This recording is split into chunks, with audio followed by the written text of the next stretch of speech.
Cette participation effective et active de tous les acteurs de la vie politique et de la société civile augure donc de lendemain meilleur pour la démocratie en Côte d'Ivoire.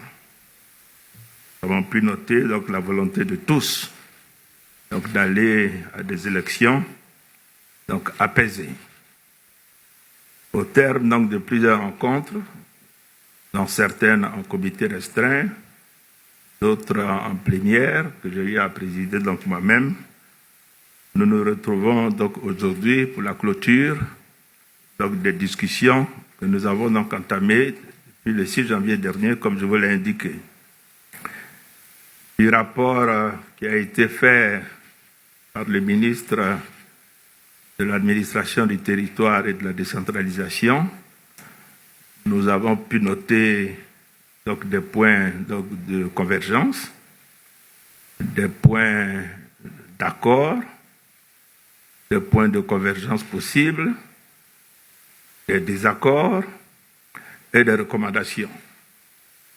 Donc je voudrais donc me réjouir que, notamment parmi les points d'accord et de convergence possibles, il y ait la question donc, du relèvement du cautionnement, donc dans une fourchette qui a été discutée.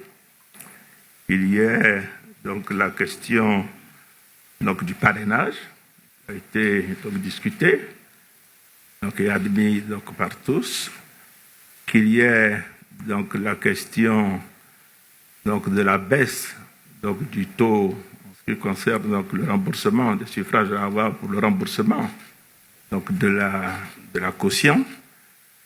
La question de la transhumance a été évoquée, qu'il y a un accord ou une convergence en tout cas possible sur l'idée d'avoir des dispositions qui permettraient donc d'éviter cela. Il y a eu donc naturellement donc, des points également, je dirais, donc, de divergence et de recommandations qui ont été faites, soit à l'administration, soit à la commission électorale indépendante, pour rendre donc, le processus encore plus efficace. Bien, donc, nous rendrons compte, donc, au niveau du gouvernement, donc, pour la délégation qui a été mandatée, que j'ai eu l'honneur de conduire, et que le ministre d'État et le ministre de l'administration du territoire ont eu également l'honneur de diriger donc, au niveau de certaines séances.